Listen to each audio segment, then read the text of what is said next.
Ils sont qui va finir avec deux mois. Donc, on va d'assis pour être tout maintenant. Pour tout maintenant, mais non, pas mon clé, pour tout le monde. Et tu t'es pas tout le monde. Ah oui, il y a si tout maintenant. Pour tout maintenant. Elle est bloquée. Afin. Il y a mal le moyen de voir. Ah bon, il y a pas de quoi. Nous y a mais comment il y a mal le moyen de voir. Maman, laissez. Oh, mais attends d'assis pour tout le monde y a dia. Faut pas y aller là. Ah là, Chaque. maman allez. Allez vida. T'as quoi la joie?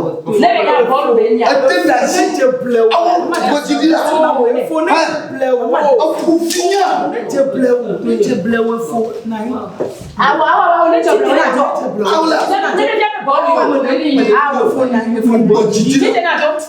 Non, c'est là ça.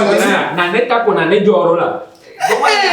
Nka wono susuka ta alemina ta ko la joie. Ta ko la joie. Il faut la libérer ça là. Elle nécessite bien la joie. Pour tout maintenant. Nous qui pour nous. Elle est bloquée alors les deux. A pour finir a pour. Mon fond na ku Jésus. Wa pour finir. Plus faut tu te na do. Fofo, ne jo. Nka wono ti ba. Sont bien nani là. Nka wono.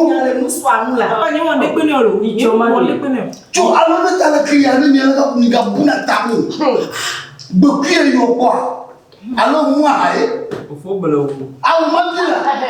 Nka wono ati pour toi mais ça. Ni choma il me va fier mi Togoma.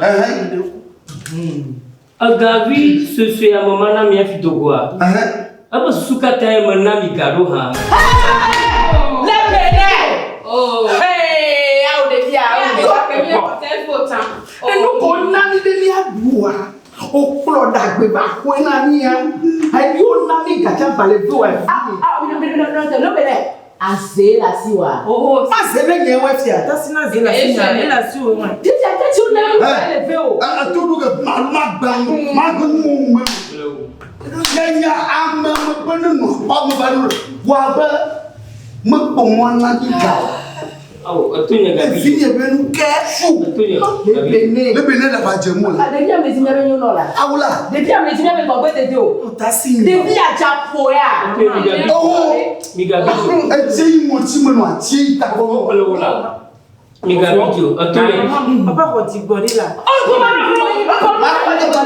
Ama ba bonye. Joina. Nanga. Wa ba ja klane ji ba. Me pomon nanga. Papa ga te so na mi ga su gbo apa.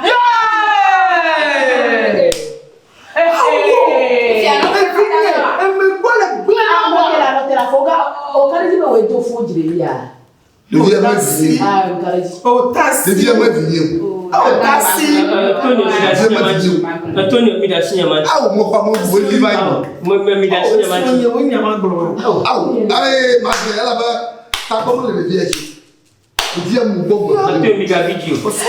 Nyama ba le de Bible bois ma. Anyaba amobu wodi e ba Antonio mi gabi jo la. Mi gabi jo ne gato ya le. Mi gabi jo la. Antonio hoga. Babele. Chiola. Dia le ni la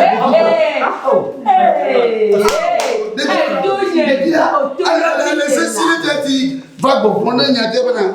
E ka wona ma ni mo ko mo apwa. On te colère là. Ah ouais, quoi tomber. Papa ma so. Ah oh, ne no boy. Déjà ka ko male jiwde. Tapi. Elle mi là. Mado aussi. Ah, avo nai. Antonio mi gabi jo. Le brûler. Lebene me ti go gbe ni de dolo. Le vieux oti. Wa di jo ko kaka. Be me nya ti ke be. Ha ba ya gapi. Mi gabi jo la.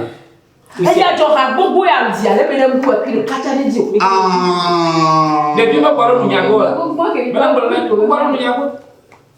Ma parole nyago. Vike die. Bobo fongere de dia. Bobo fongere de dia. De dia kwasi. Lebene.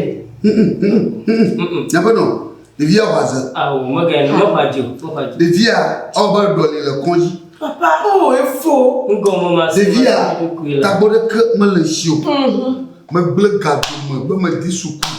Me non, rien. Me dis cacado. Le dia sauva ne coûte tout. Et tu bien vu le médaille au carré de view et moi. Ah, faut dire, on est déjà. On est déjà.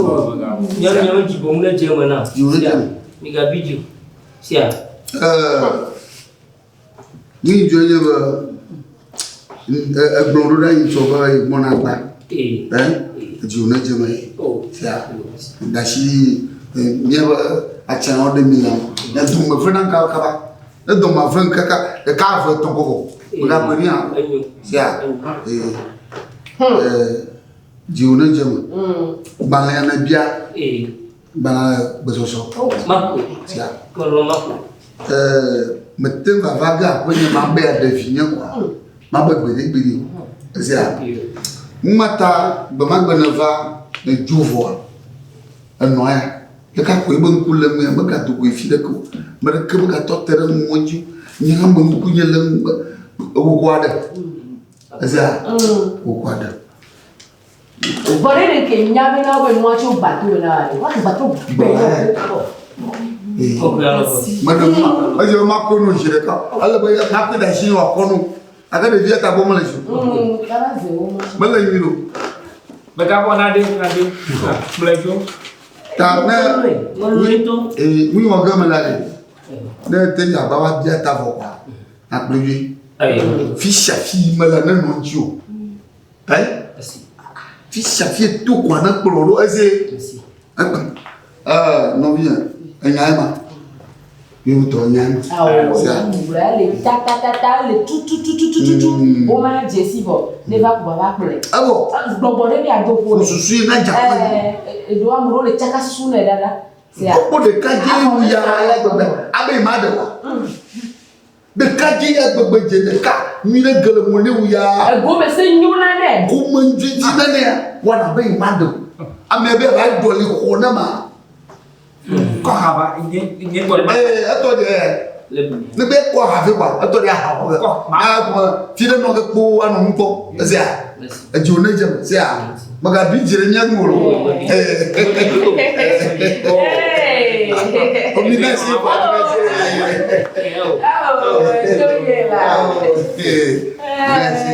abi mata we sia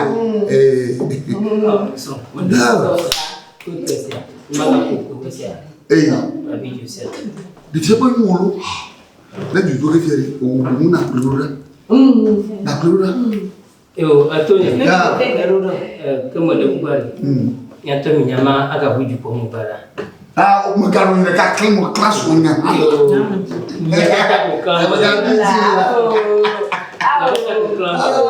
No vale ora na si banjo la. Macam kalau ahal, ada beberapa. Ada Kira apa gue? Okey, contoh hari. Bo, yang tu macam hari berapa darahnya bo. Yang lebih funer.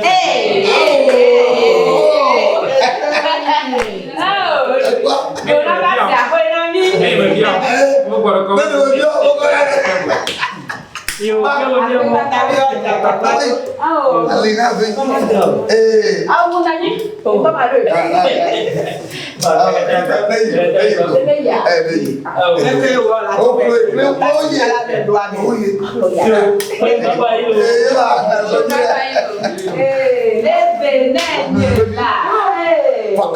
Ini kamu hana angin dekat.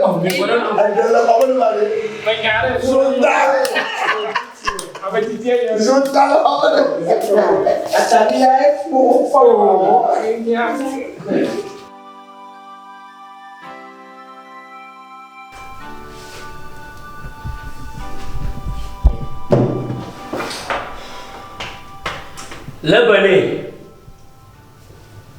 Lebene ada hang. So, kalau semua ngah, memang dalam memang problem dalam mampu, berpuluh nak kau ni apa? Ya, kalau kau buat dalam semua, berpuluh nak kau ni apa? Kau jangan buat apa tu, nak ni na.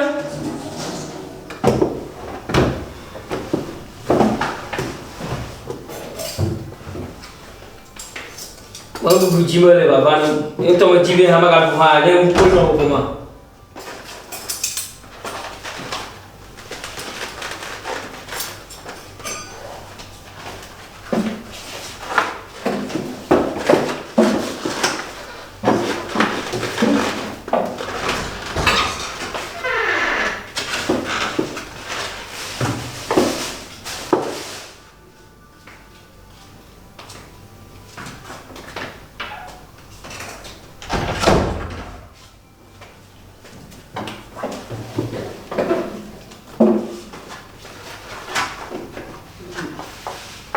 Kalau tahu. Mana nanya apa yang dunia ada gacah betul. Wong dua mau gacah betul. Nanti gacah betul. Demi komplain we. Volungo, avi, baja, afuga.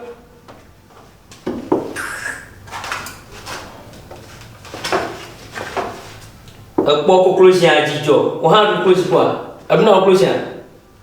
Elle faut boire, Togo mama, kopo mama, elle vous close quoi?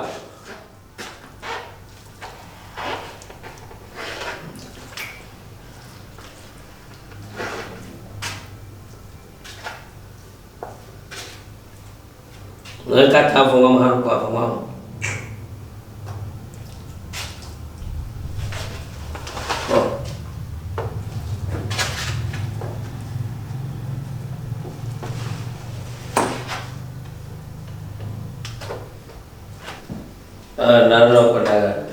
Na bom do ano vivanam ya.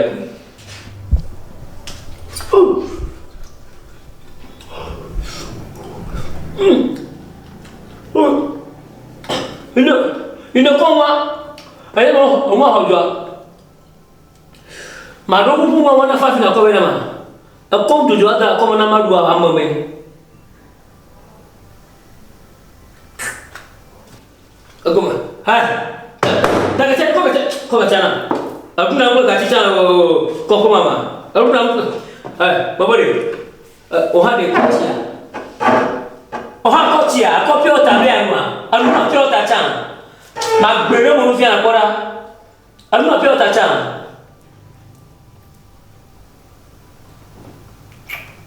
jona blona ka chiachi no wala ju do chira agomare